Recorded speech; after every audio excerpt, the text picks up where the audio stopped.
हाँ जी, सभी को नमस्कार। तो मैं संदीप सुडा आपका हार्दिक स्वागत करता हूँ डिजिटल प्लेटफॉर्म पढ़ाई संसार पे। आज अपने छंद प्रकरण पढ़ेंगे। आपने पहले कभी असिस्टेंट प्रोफेसर की भर्ती में छंद पढ़े होंगे, आपने कभी स्कूल व्याख्याता की भर्ती में छंद पढ़े होंगे, या फिर आपने कभी सेकंड ग्रेड की भर्ती में छंद पढ़े होंगे। आज जो अपने छंद प्रकरण पढ़ेंगे उसमें पूरा छंद की अपने व्याख्या सहित प्रसंग पढ़ेंगे। कहने का मतलब है कि आज के बाद आपको छंद में कोई समस्या नहीं आएगी। ये पहले हमने पीपीटी तैयार की है, उसमें सारे उदाहरण, सारे नियम, जो भी कंसेप्ट है वो कंसेप्ट सारी अपने इसमें सोल्व करेंगे, सारी कंसेप्ट अपने इसमें सीखेंगे। तो जितने भी साथी यूट्यूब पर इस वीडियो को देख रहे हैं, तो वो सभी के सभी साथी चैनल को सब्सक्राइब करके और इस वीडियो को शेयर जरूर कर देवें। और जितने भी साथी पहली बार इस वीडियो को देख रहे हैं, वो सभी के सभी साथी कमेंट जरूर करें कि आपको ये वीडियो कैसा लगा। आपके कमेंट से हमें प्रोत्साहन मिलता है ज्यादा से ज्यादा मेहनत करने का। हम ज्यादा से ज्यादा आपके लिए मेहनत करने की कोशिश करते हैं। और पूरा पक्का विश्वास दिलाता हूं आपको कि आज जब ये आप छंद का प्रकरण पढ़ लोगे, तो उसके बाद में आपको छंद से संबंधित कोई समस्या नहीं आएगी। अपने जितने भी साथी यूट्यूब पर पहली बार देख रहे हैं, वो सभी के सभी साथी गूगल प्ले स्टोर से ये पढ़ाई संसार ऐप भी डाउनलोड कर लो। तो हिंदी से संबंधित जितने भी वीडियो कंटेंट है, वो कंटेंट आपको पढ़ाई संसार के इस ऑनलाइन प्लेटफॉर्म पे आपको मिल जाएंगे। जितने भी वीडियो कंटेंट हिंदी से संबंधित, जिसमें अपने स्कूल व्याख्याता है, जिसमें अपने सेकंड ग्रेड है, जिसमें अपने असिस्टेंट प्रोफेसर है, जिसमें अपने थर्ड ग्रेड है, राजस्थान एसआई है, जितने भी भर्तियों के हिंदी से संबंधित विषय आते हैं, उन सब विषयों में ये अपने पढ़ाई संसार ऑनलाइन ऐप पर सारे के सारे वीडियो कंटेंट इसमें प्रोवाइड हो जाएंगे। तो अपने आज शुरू करते हैं। शुरू अपने करते हैं कि छंद क्या है। तो छंद क्या है? तो छंद की अपने बात करें कि छंद क्या है, तो छंद है कि साहित्य में जब कोई रचना है, उसमें यति आती है, गति आती है, लय है, संगीत है, वर्णों की संख्या है, मात्रा या फिर गणना है, उससे संबंधित नियमों से नियोजित या सुसज्जित पद्य रचना है ना, वो छंद कहलाती है। पेपर में ये प्रश्न कभी नहीं पूछा जाता कि छंद है तो छंद की परिभाषा क्या है या छंद किसे कहते हैं, लेकिन अपने को पता होना चाहिए कि छंद किसे कहते हैं। तो छंद किसे कहते हैं? साहित्य में जब कोई रचना यति, गति, लय, संगीत, वर्णों की संख्या, मात्रा या गणना आदि संबंधित नियमों से नियोजित पद्य रचना। कौन सी रचना? पद्य रचना है, ये छंद कहलाती है। अब अगर छंद की व्याख्या और ज्यादा देखें, तो छंद का सर्वप्रथम उल्लेख कहां मिलता है? तो ऋग्वेद में मिलता है।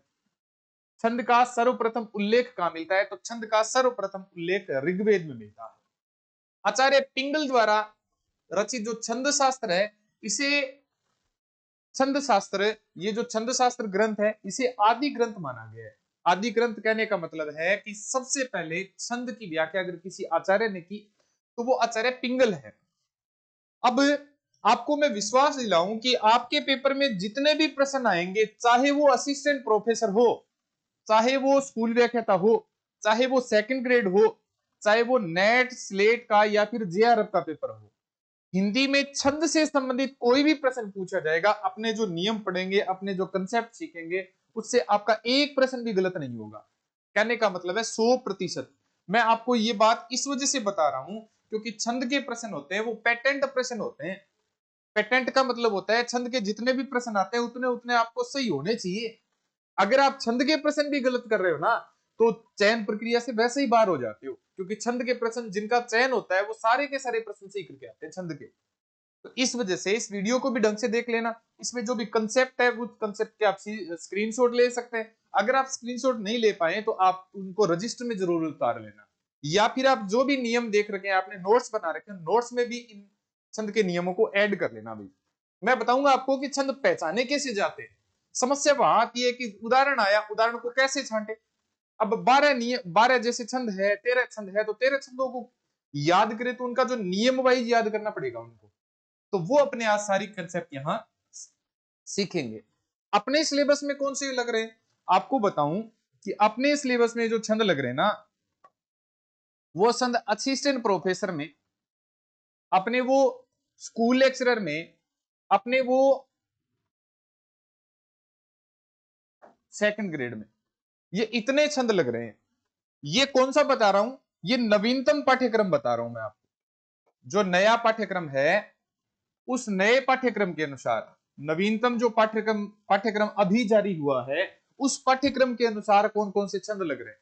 क्योंकि कई छंद, एक दो छंद ऐसे हैं जो अभी लगाए गए हैं, पहले नहीं थे वो सिलेबस में, वो अभी लगाए गए हैं, भले ही वो सेकंड ग्रेड में हो और भले ही वो स्कूल व्याख्याता में हो। असिस्टेंट प्रोफेसर का जो सिलेबस है, उस सिलेबस को 2025 का सिलेबस बना दिया गया है।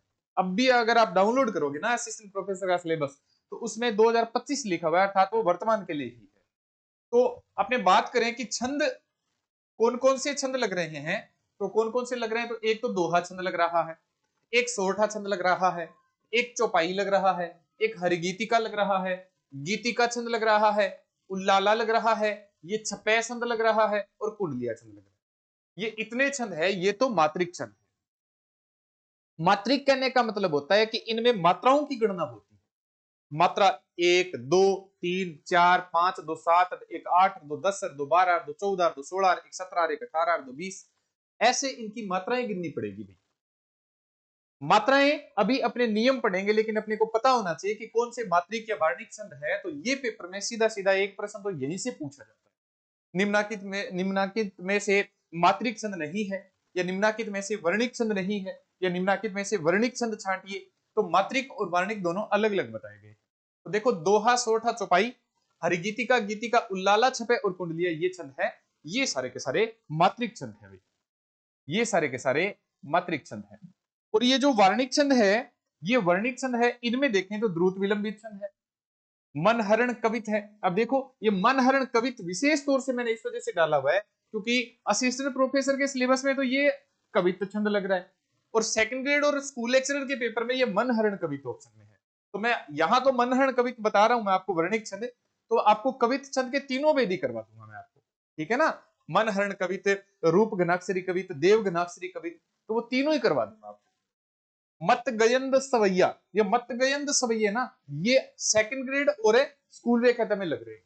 असिस्टेंट प्रोफेसर में मत गयंद सवैया नहीं लग रहा, ये मंदा क्रांता है, ये तीनों सिलेबस में लग रहे हैं।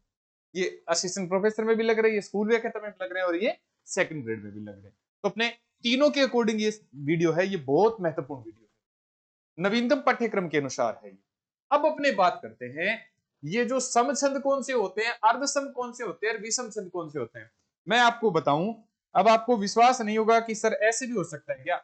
असिस्टेंट प्रोफेसर 2020 के पेपर में यह प्रश्न आया था, चौपाई छंद का पूछा गया था। ये जो चौपाई छंद है ना, इसका पूछा गया था कि चौपाई छंद के बारे में सत्य कथन है। तो जो सत्य कथन था ना, उसमें चौपाई छंद में था, चौपाई मात्रिक और अर्धसम छंद होता है, वो मैंने टिक कर दिया। और अर्धसम नहीं होता, बल्कि चौपाई तो किस चीज में, वहां तो चौपाई है मात्रिक में, और मात्रिक सम छंद होता है चौपाई तो, और मैंने वहां टिक कर दिया अर्धसम छंद में, तो मेरे प्रश्न गलत हो गया। मैं बात कर रहा हूं असिस्टेंट प्रोफेसर 2020 का, जिसमें चयन नहीं हुआ था मेरा, उसकी बात बता रहा हूं मैं। तो उसमें वो प्रश्न मैंने गलत कर दिया था, तो आप ऐसी गलती दोहराए नहीं भी। समछंद कौन से होते हैं, तो चौपाई, गीतिका, हरिगीतिका, द्रुत विलंबित, कवित, सवैया और मंदाक्रांता, ये जो छंद होते हैं ये समछंद होते हैं, इनकी मात्राएं बराबर चलती है, इसके कारण इनको कौन सा बोला जाता है, समछंद बोला जाता है। ये जो अर्ध समछंद होते हैं ना, इनमें आधी मात्राएं एक बार चलती है, आधी मात्राएं बराबर चलती है, ऐसी चलती है, इनके कारण इनको अर्ध समछंद कहा जाता है। ये तीन छंद होते हैं, याद कर लेना, दोहा, सोरठा और उल्लाला छंद, ये तीनों के तीनों सिलेबस में लग रहे हैं। उल्लाला छंद, सोरठा छंद और दोहा छंद, ये तीनों के तीनों अपने सिलेबस में लग रहे हैं। वो आपने तो सिर्फ गाना ही सुना होगा कि उल्लाला उल्लाला तू चाबी मैं ताला, वो जो आपने गाना ही सुना होगा वैसे तो, लेकिन यहाँ वो गाना नहीं है, यहाँ तो स्पेशल में छंद लगता है। ये छंद अपने विशेष तौर से छंद में लग रहा है। अब अपने विषम छंद देखें, तो ये जो दोनों विषम छंद है, ये दोनों के दोनों अपने सिलेबस में लग गए। जो वर्तमान में लेटेस्ट में जो नया सिलेबस है, उस नए सिलेबस के अकॉर्डिंग ये स्कूल वे कहता है और सेकंड ग्रेड में भी लग गया है। ये कुंडलिया छंद और ये छपे छंद, ये छपे छंद और ये कुंडलिया छंद है, ये दो छंदों से मिलकर बनता है। जैसे ये छपे छंद कौन कौन से छंदों से मिलकर बनता है, तो उल्लाला और रोला छंदों से मिलकर बनता है। इसको अपने रोला और प्लस में उल्लाला से मिलकर ये छपे छंद बनता है। ये कुंडलिया देखें तो कुंडलिया ये दोहा प्लस में रोला से मिलकर बनता है। ये दोनों दो छंदों से मिलकर बनते हैं, इस वजह से ये विषम छंद कहे जाते हैं। अर्धसम कौन कौन से होते हैं, तो दोहा, सोरठा और ये जो उलाला है ये अर्ध समछंद है। समछंद कौन कौन से? तो चौपाई, गीतिका, हरिगीतिका, द्रुत, विलंबित, कवित, सवैया और मंदाक्रांता, ये छंद कौन से होते हैं? तो ये छंद है, ये समछंद होते हैं। अब जो असली चीज आ रही है ना, ये नियम आप स्क्रीनशॉट ले लो भले इनका, आप इनको रजिस्टर में उतार लो भले। अगर आप ये अच्छे ढंग से सीख गए तो आपको छंद अच्छे ढंग से आने लग जाएंगे। अब कैसे? तो देखो, छंद शास्त्र में वर्णित पदों के नियम है। वर्णित छंद शास्त्र में वर्णित पद है ना, उन पदों के नियम कौन कौन से हैं? क्योंकि छंदों के नियम ही होते हैं। हर कोई व्यक्ति कविता नहीं कर सकता। वो तो एहसान मंद हमें होना चाहिए सूर्यकांत त्रिपाठी निराला का, जिन्होंने मुक्त छंद की कल्पना कर दी। और मुक्त छंद की कल्पना की तो उनके जो विरोधी थे उनको मिर्ची लगी, तो उन्होंने कहा कि ये जो निराला है इन्होंने तो रबड़ छंद या फिर केंचुआ छंद बना दिया, छंदों की मौत कर दी। लेकिन निराला ने कहा कि जिस प्रकार मनुष्य की मुक्ति होती है उसी प्रकार छंदों की भी मुक्ति होती है, कविता की भी मुक्ति होती है। तो जो कविता की मुक्ति हुई उसे किस नाम से जाना गया? मुक्त छंद के नाम से जाना गया। अर्थात कविता में छंदों का नियम कोई जरूरी नहीं है, क्योंकि इससे पहले जो रचनाएं की जाती थी वो सारी की सारी छंदों के नियमों से रचना की जाती थी। अब सपोज करो तुलसीदास को रामचरितमानस लिखनी है, और रामचरितमानस में तुलसीदास को दोहा और चौपाई में ही लिखनी है। अगर कहीं आ जाए तो सोरठा छंद भले ही आ जाए, बाकी दोहा चौपाई में लिखनी है। 6 चौपाई के साथ बाद में एक दोहा, या 7 चौपाई के बाद में एक दोहा लिखना है। तो मतलब मात्रा का एक भी हेरफेर न, और पूरी की पूरी किताब लिखनी है। इस वजह से तो तुलसीदास को महान कहा गया। और उसमें भी भाव स्पष्ट होने चाहिए। लोग छंद के नियमों में ऐसे बंध जाते हैं कि कविता का मूल भाव ही खत्म हो जाता है, वैसे नहीं होना चाहिए। तो इसके लिए क्या किया कि वो तो निराला का भला हो कि निराला ने मुक्त छंद की कल्पना कर दी, सूर्यकांत त्रिपाठी निराला ने। नहीं तो छंदों में बहुत समस्या थी पहले तो ये जो छंद शास्त्र में वर्णित पदों के जो नियम है ये आप अच्छी तरह से पढ़ लेंगे। इनको स्क्रीनशॉट ले लेना, या फिर जो रजिस्टर है तो रजिस्टर में उनको उतार लेना। यहां से अपने शुरू करते हैं। पहले 1 नंबर पे आती है यति। अब यति क्या होती है? यति सही मायने में क्या होती है कि पद्य का वाचन करते समय, क्योंकि छंद पद्य में ही लगते हैं, तो पद्य का वाचन करते समय जहां पर विश्राम लिया जाता है, विराम लिया जाता है, या फिर थोड़ा सा रुका जाता है, थोड़ा सा विराम लिया जाता है, थोड़ा सा विश्राम लिया जाता है, या फिर थोड़ा सा रुका जाता है, उसे क्या कहा जाता है? उसे यति कहा जाता है। पेपर के लिए इंपॉर्टेंट प्रश्न है, याद कर लेना, या फिर इसको नोट कर लेना अच्छे ढंग से। पद्य का वाचन करते समय जहां रुकावट हो, रुकना हो, जहां विराम लेना हो, जहां ठहरना हो, जैसे मैं उदाहरण बोलूं, रहीमन पानी राखिए, रुका, बिन पानी सब सून, पाइन पानी गैन उबरे, रुका, मोती मानस चून। तो जहां रुकावट, वहां क्या हुई है? वहां छंदों की भाषा में क्या हुई है? वहां यति हुई है ना। तो जहां रुका जाए वहां कौन सा होता है? तो वहां यति होती है। जहां छंदों में रुका जाए, जिस चरण के अंत में रुका जाए, वहां क्या होता है? वो यति होती है। आदमी चल रहा है, चल रहा है, चल रहा है, ये यहां क्या हो गई? यति हो गई। कहने का मतलब ये चल नहीं रहे तो यति रुकना कह सकते हैं। अब सबसे महत्वपूर्ण दूसरी बात क्या है? दूसरी बात है सबसे महत्वपूर्ण है कि लघु गुरु क्या होते हैं। छंद में तो यही चलते हैं, लघु और गुरु। अब पहले बात तो ये याद रख लेना, मात्राएं होती है वो हमेशा किसकी होती है? मात्राएं होती है स्वरों की। मात्राएं किसकी कही जाती है? तो मात्राएं तो स्वरों की जाती है। मात्राएं तो किसकी की जाती है? स्वरों की जाती है। मात्राएं तो किसकी की जाती है भाई? स्वरों की जाती है। मात्रा तो स्वरों की जाती है। अब स्वरों की मात्राएं हो तो याद रख लेना कि जो जितने भी व्यंजन होते हैं इन व्यंजनों की कोई मात्रा नहीं होती भाई। स्वर और व्यंजन दोनों मिलकर क्या बनते हैं? तो वर्ण बनते हैं। लेकिन जो मात्राएं होती है वो हमेशा स्वरों की मात्राएं होती है, व्यंजनों की कोई मात्रा नहीं होती। अब क्या होता है कि जैसे जो स्वर और व्यंजन मिलकर दोनों वर्ण बनते हैं, और वर्ण का एक जो भेद होता है वो होता है ह्रस्व वर्ण, और एक होता है दीर्घ वर्ण।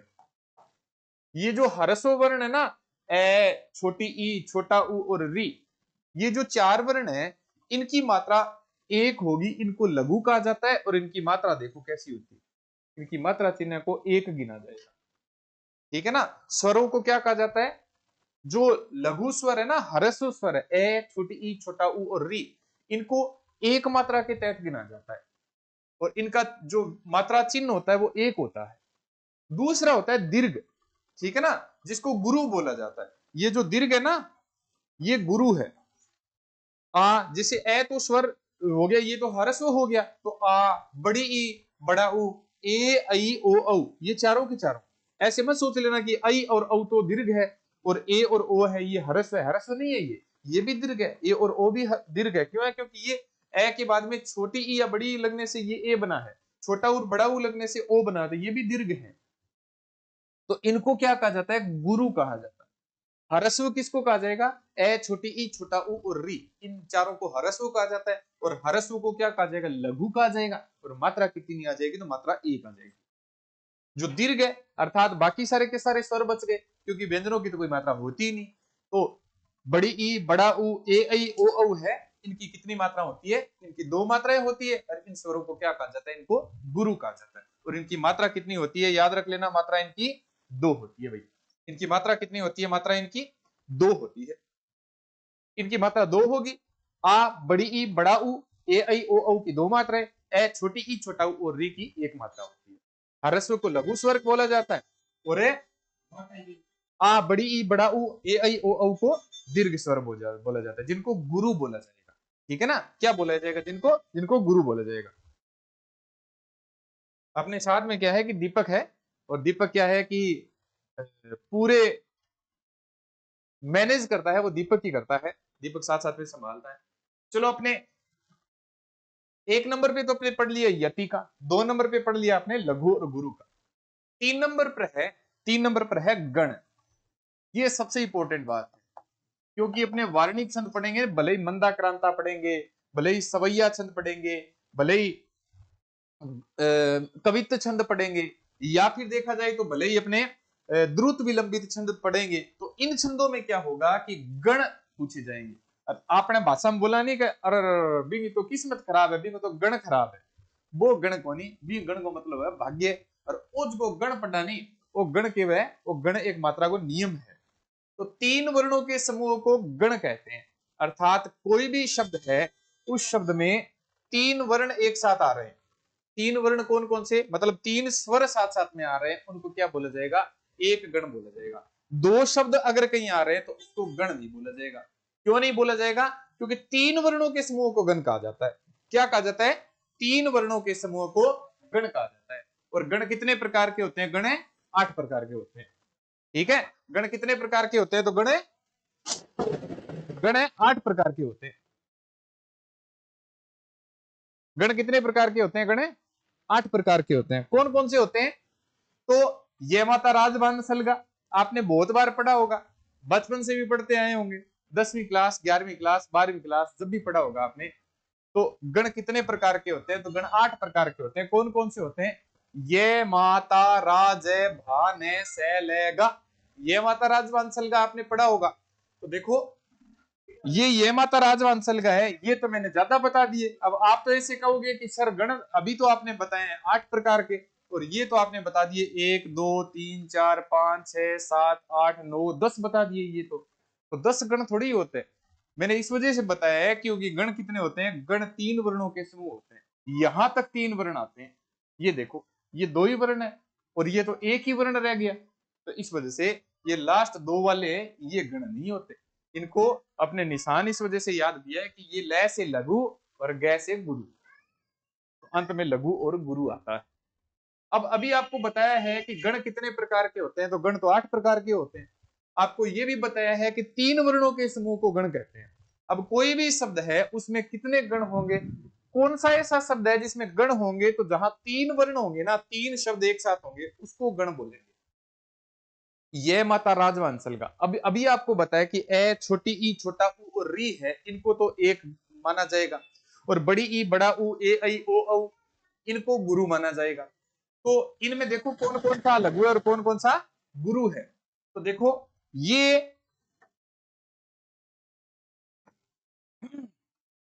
देखो, ये पे कितनी मात्रा है? ये ए लग रहा है ना, क्योंकि व्यंजन की तो कोई मात्रा होती ही नहीं। मात्रा तो किसकी होती है? स्वरों की होती है। तो ये पे तो एक मात्रा आ गई।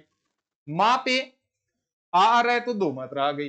दो मात्राओं को क्या बोला जाता है? छंद की भाषा में गुरु बोला जाता है। ये गुरु का निशान है, ये लघु का निशान है। ये ता में आ लग रहा है तो ये गुरु हो जाएगा, रा में दो मात्रा है तो ये गुरु बन जाएगा, जय में एक मात्रा है तो ये लघु बन जाएगा, ये भा में दो मात्रा है तो ये गुरु बन जाएगा, न में एक मात्रा है, स में एक मात्रा है, ले में एक मात्रा है और गा में दो मात्रा है। ठीक है ना, कितनी मात्राएं हैं तो दो मात्राएं हैं। अब देखो ये 8 प्रकार के गण है। एक नंबर पे अपने पढ़ते हैं यगण। आपके पेपर में ये भी आ सकता है, कोई जरूरी नहीं है कि आपको यशोदा शब्द दिया है, पेपर में कोई और शब्द भी पूछा जा सकता है, पूछा जाएगा। निम्न निम्न में से गण छांटिए। सरल प्रश्न है ये बहुत ज्यादा, सब लोगों को लगभग जो पढ़ रहे हैं ना, छंद पढ़ रहे हैं, उन सबको आता है, लेकिन आप जो नए छंद पढ़ रहे हैं ना, उनको मैं अच्छे ढंग से एकदम जीरो लेवल से सिखा रहा हूं, कहने का मतलब। जैसे देखो ये यगण है, जैसे ये माता राजबांसल का, तो यगण मगण तगण रगण जगण भगण नगण सगण इतने ही होते हैं। ल और ग का लघु और गुरु बन जाएगा। तो ये यगण है, यगण पे कितनी मात्राएं होती है, तो यहां से याद कर सकते हैं इसको। ये माता ऊपर देखो कितनी मात्राएं हैं, यगण में कितनी मात्राएं गई, तो इतनी मात्राएं यगण में आएंगी। देखो ISS, इनको इंग्लिश में नहीं याद करना, इंग्लिश में तो अपनी भाषा है, ये सही मैंने में लघु गुरु गुरु है ये, तो ये लघु गुरु गुरु है। जैसे यशोदा में लघु और गुरु गुरु आता है, कैसे आता है, ये में एक मात्रा है, सो ओ की ध्वनि आ गई, और ओ में तो दो मात्रा होती है, क्योंकि ए छोटी ई छोटा ओ री, इन तीनों इन चारों में ही एक मात्रा होती है, बाकी सब में दो मात्रा होती है, दो गिना जाएगा। ये जैसे सो में ओ है ना, तो इसमें दो मात्रा, और दा आ लग रहा है तो इस वजह से इसमें दो मात्रा। अब कोई जरूरी नहीं कि यशोदा ये से शुरू होने वाले शब्द में ही यगण बनता है। जैसे अपने बात करें, ये जमाई शब्द है, ये जमाई शब्द है। अब जमाई जैसे शुरू हो रहा है, लेकिन इसमें यगण है। कैसे है यगण, जय की कितनी मात्रा होती है, एक मात्रा होती है। मां की कितनी मात्रा होती है, दो मात्रा होती है। बड़ी ई की ध्वनि आ रही है तो कितनी मात्रा होगी, तो दो मात्रा होगी। तो अब देखो ISS लगने के कारण, और यहां कौन कौन सा गण हो जाएगा, ये लघु गुरु गुरु लगने के कारण, ये लघु गुरु लगने के कारण ये यगण हो जाएगा। अब इसको छांटोगे कैसे, तो वहां आप ये माता राजवंशल का लिख लेना, लास्ट पेज पे लिखना है। सबसे महत्वपूर्ण बात है, आपके मेन जो पेपर होगा उसमें जो आपको पेपर मिलेगा, उस पेपर के आपको लास्ट में लिखना है। ठीक है ना, उसके लास्ट में लिखना है, जहां रब कार्य होता है, कहीं आप उस पेज पे लिख दो, उस प्रश्न में लिख दो, तो वो नकल मानी जाती है। सही मैंने, आपको रब कार्य जितना भी करना होता है वो लास्ट पेज पे करना होता है, अंत में उनको काटा भी लगाना होता है। ये नियम है कुछ RPSC के पेपर के नियम होते हैं। तो देखो ये माता तो यगण में आ जाएगा, ISS अर्थात लघु गुरु गुरु। अब जैसे मगण है, मगण में गुरु गुरु गुरु, ये देखो अब इसको भूल जाओ अपने। अब मगण में ये क्या हो जाएगा, तो ये मगण में तो गुरु गुरु गुरु हो जाएगा। ये देखो गुरु गुरु गुरु, जैसे माता जी है, माँ में दो मात्रा, ता में दो मात्रा, जी में दो मात्रा। माँ में दो मात्रा, ता में दो मात्रा और जी में दो मात्रा।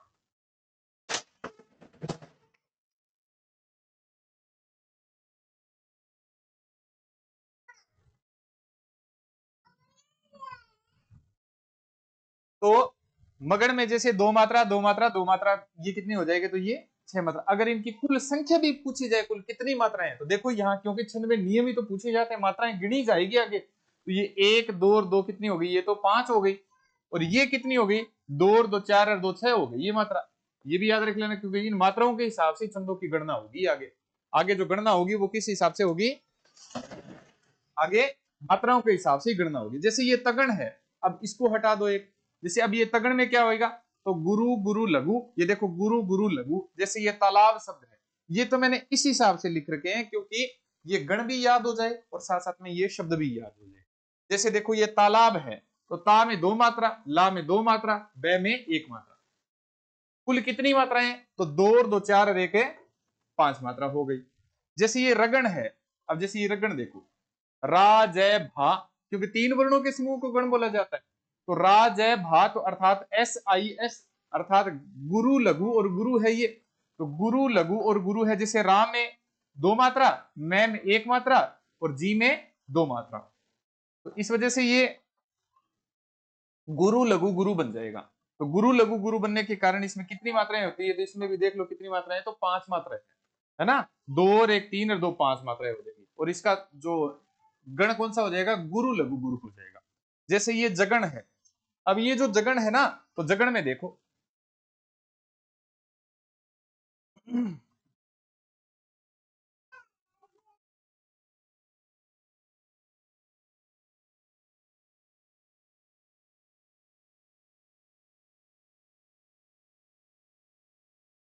जी, जैसे ये जगण है। अब ये देखो जगण, तो जगण में लघु गुरु लघु है ना, ये लघु गुरु लघु, जय में एक मात्रा, वा में दो मात्रा और न में एक मात्रा। तो ये कुल कितनी मात्रा हो गई, तो देख लो कितनी मात्रा हो गई है। ये चार हुई है, एक और दो तीन और एक चार मात्रा हो गई। जैसे ये बगण है, ये बगण देखो, भा न से, बा न से है ना, दो एक एक है, तो दो एक एक, देख लो ये दो एक एक है, तो दो और एक तीन और एक चार, तो कुल कितनी मात्रा हो गई, तो चार मात्रा हो गई। जैसे ये नगण है, अब देखो नगण में कितनी मात्रा है, एक एक एक, क्योंकि तीन वर्णों के समूह को ही गण बोला जाता है, तो नगण में एक एक एक है। जैसे नमन है, न मैं न, कुल कितनी मात्रा होती है नगण में, ये भी पूछा जा सकता है।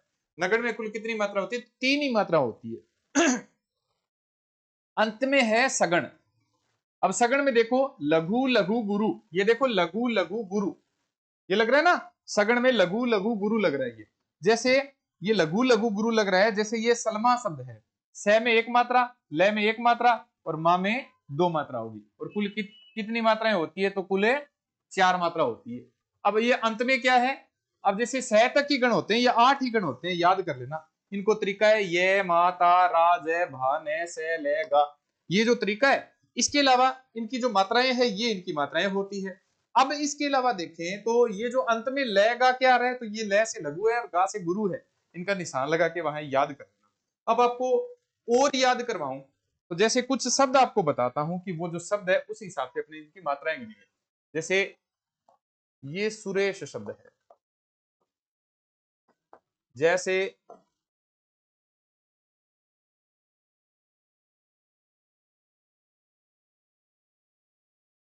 जैसे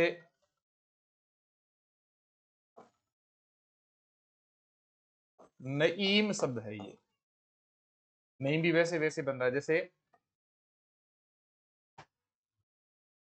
नजमा शब्द है ये, जैसे नजमा शब्द अपने करते हैं। जैसे जैसे साजन शब्द है, जैसे जैसे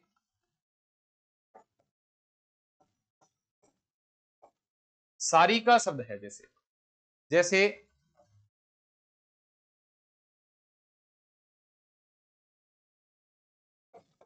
दीवान शब्द है, जैसे। तो ये शब्द है, इनमें मात्राएं देखिए पहले, तो फिर उसके बाद में इनको गण देखिए कौन कौन से गण होते हैं। पहले तो देख लो तीन वर्ण है ना, तो इस वजह से ये गण है। अब देखो छोटा है ऊ एक मात्रा, ए की दो मात्रा, से की एक मात्रा, या नजमा शब्द में न की एक मात्रा, जय की एक मात्रा, माँ की दो मात्रा। साजन में गुरु लघु और लघु लग रहा है, सारिका में गुरु लघु और गुरु लग रहा है। ये जो दीवान शब्द है, इसमें गुरु गुरु और लघु लग रहा है। अब ये कौन सा गण है, सुरेश में कोई जरूरी नहीं है सगण ही हो जाएगा, सुरेश में लघु गुरु लघु है ना, तो ये देखो लघु गुरु लघु कहां लगता है, लघु गुरु लघु, तो इसमें कौन सा गण है, इसमें जगण है भाई। इसमें कौन सा गण है, इसमें इसमें जगण है। जैसे देखो नजमा में है, नजमा में लघु लघु गुरु आ रहा है ना, तो ये देखो लघु लघु गुरु कहां आ रहा है, लघु लघु गुरु कहां आ रहा है, तो ये देखो कौन सा गण है, ये सगण है। जैसे ये साजन में गुरु लघु गुरु है, सॉरी गुरु लघु लघु है, ये देखो गुरु लघु लघु कहां लग रहा है, गुरु लघु लघु ये बगण में लग रहा है, गुरु लघु लघु बगण में लग रहा है ना, तो ये कौन सा गण है, ये साजन में बगण है भाई। जैसे सारिका में बना के देखो, सोचो, सा एक मात्रा, री सॉरी सा में दो मात्रा, री में एक मात्रा और है का में दो मात्रा, तो गुरु लघु गुरु। अब ये गुरु लघु गुरु तो कहां होता है, ये देखो गुरु लघु लघु गुरु, ये गुरु लघु गुरु तो रगण होता है, तो इसमें कौन सा गण आ जाएगा, इसमें रगण आ जाएगा।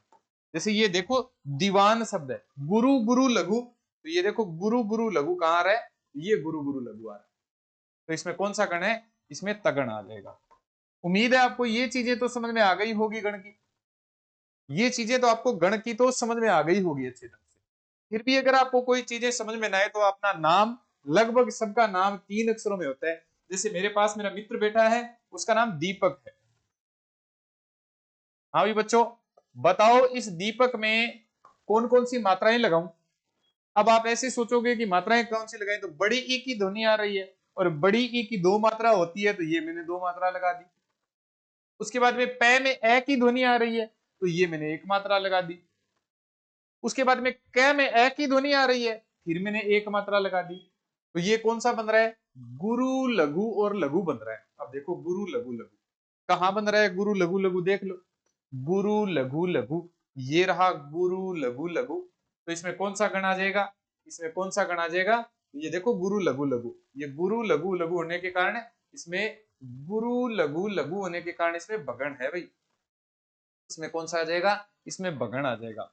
अब वो इंडेक्स आपको, ये वाली इंडेक्स याद रहे, कोई जरूरी थोड़ी याद है, ये वाला इंडेक्स याद रहे, लेकिन आपको ये तो जरूर याद करना पड़ेगा भाई। ये वाला ना, ये माता राज बांसल का, ये जरूर याद करना पड़ेगा, ये यहां लिख लेते हैं।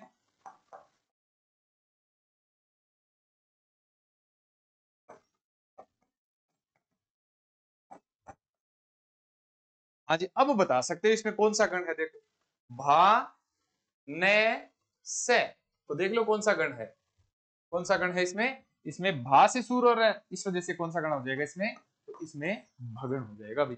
इसमें कौन सा गण हो जाएगा, इसमें भगण हो जाएगा। उम्मीद आपको ये वीडियो तो समझ में आ गया होगा कि अपने गण कौन से हो रहे हैं। अब अगर अपने बात करें कि गण के बाद में अपने चौथा जो नियम पढ़ते हैं, क्योंकि पहले तो यति पढ़ी, उसके बाद में ह्रस्व दीर्घ लघु और गुरु की मात्राएं पढ़ी, उसके बाद में तीसरा अपने गण पढ़ा, चौथा क्या है, तो चौथा होता है पद या फिर चरण। क्या होता है, पद या फिर चरण क्या होता है। तो जो पद या जो चरण होते हैं वो होते हैं छंद का, जैसे प्रत्येक छंद में 4 चरण होते हैं, ये याद कर लेना। कोई पंक्ति जाएगी, उसके बाद में दूसरी पंक्ति होगी, उसके बाद में तीसरी पंक्ति होगी, उसके बाद में चौथी पंक्ति होगी, ऐसे पंक्ति होगी। ये पहली पंक्ति बोली जाती है, ये दूसरी पंक्ति बोली जाती है, ये तीसरी पंक्ति बोली जाती है, ये चौथी पंक्ति बोली जाती है, ऐसे जो पंक्तियां होती है। तो 4 चरण होते हैं ना, तो प्रत्येक छंद में देखो कुल कितने चरण होते हैं, प्रत्येक चरण में 4 चरण होते हैं, ऐसे प्रत्येक छंद में 4 चरण होते हैं। ये जो पहली और तीसरी पंक्ति है ना, इसको विषम चरण बोला जाता है। ये सत्य असत्य कथन में पूछा जाएगा भी। छंदों के विशेषताओं से संबंधित, जैसे दोहा छंद के विषम चरण में 13 मात्राएं होती है, या सम छंद में 13 मात्रा, सम चरण में 13 मात्राएं होती है, उनसे संबंधित पेपर में प्रश्न आएगा। उसके लिए अपने बात करें तो प्रत्येक जो छंद है उसमें प्रथम व तृतीय चरण होता है, उसको तो विषम चरण बोला जाता है, क्योंकि एक शब्द और तीसरा शब्द है वो दोनों के दोनों अंक है, एक अंक और तीसरा अंक दोनों विषम है, और दूसरा और चौथा दोनों के दोनों क्या है, तो सम होते हैं, इस वजह से इनको सम चरण बोलते हैं। ये जो दूसरा और चौथा है ना, इनको अपने सम चरण माना जाता है। इनको कौन सा चरण माना जाता है, इनको सम चरण माना जाता है। अगली है छंदों की मात्राएं। अभी अपने पढ़ के आए हैं छंदों की मात्राएं, तो जो मात्रा है वो अपने छंदों की मात्रा अभी पढ़ा है कि ह्रस्व कौन कौन से होते हैं, ए, छोटी ई, छोटा उ और री। तो इन चारों की कितनी मात्राएं होती है, इन चारों के लिए लघु मात्रा होती है और एक का प्रयोग किया जाता है। इनकी कितनी मात्राएं होती है, इनकी एक मात्रा होती है। अगर दीर्घ स्वर जितने भी होते हैं, अर्थात बड़ा आ, बड़ी ई, बड़ा उ, ए, ऐ, ओ, औ, उनके लिए गुरु शब्द काम में लिया जाता है, गुरु मात्रा काम में ली जाती है, और उनका जो निशान चिन्ह है वो ऐसे से याद किया जाता है, जैसे ये है ना, इनको गुरु माना जाता है। और इनकी कितनी मात्राएं होगी, तो इनकी 2 मात्राएं होगी भाई। इनकी कितनी मात्राएं होगी, तो इनकी 2 मात्राएं होगी। अगला जो नियम है, पहले तो यति पढ़ ली, उसके बाद में अपने पढ़ लिए ह्रस्व दीर्घ, उसके बाद में पढ़ लिए गण, उसके बाद में पढ़ लिए पद या चरण, उसके बाद में मात्रा या फिर वर्ण पढ़ लिए। अब जो मात्रा निर्धारण के लिए ध्यान रखने योग्य बातें हैं वो अपने अगले वीडियो में पढ़ेंगे। जो मात्राओं के लिए ध्यान रखने योग्य बातें हैं ना, वो ही आपके पेपर के लिए महत्वपूर्ण है, तो वो अपने अगले वीडियो में पढ़ेंगे। आज तो अपने गण पढ़ लिया, यति पढ़ ली, चरण पढ़ लिया, ह्रस्व और दीर्घ पढ़ लिया। ठीक है, धन्यवाद, मिलते हैं अगले वीडियो में। मैं ये 2 वीडियो या फिर ज्यादा से ज्यादा 3 वीडियो में छंद प्रकरण को कंप्लीट कर दूंगा। मैं ये प्लेलिस्ट बना दूंगा यूट्यूब पे, और एप्लीकेशन पे तो ये डलेगा ही डलेगा। इसके लिए प्लेलिस्ट बना दूंगा, तो दूसरे वीडियो को भी आप देख सकते हो। दूसरी महत्वपूर्ण बात, अगर आप इस वीडियो को पहली बार देख रहे हैं तो मैं दोबारा रिपीट कर रहा हूं, अगर इस वीडियो को आप पहली बार देख रहे हैं तो इस चैनल को सब्सक्राइब करके और कमेंट जरूर कर देना, ताकि हम क्या है कि ज्यादा से ज्यादा और ज्यादा मेहनत करें। और आपको कैसा लगा ये वीडियो, कोई जरूरी नहीं है कि आप हमें सिर्फ ऐसे ही लिखो कि बहुत बढ़िया सर, कोई सुझाव है वो भी दिया करो कमेंट बॉक्स में, ताकि हम उस हिसाब से आपके लिए मेहनत और करें।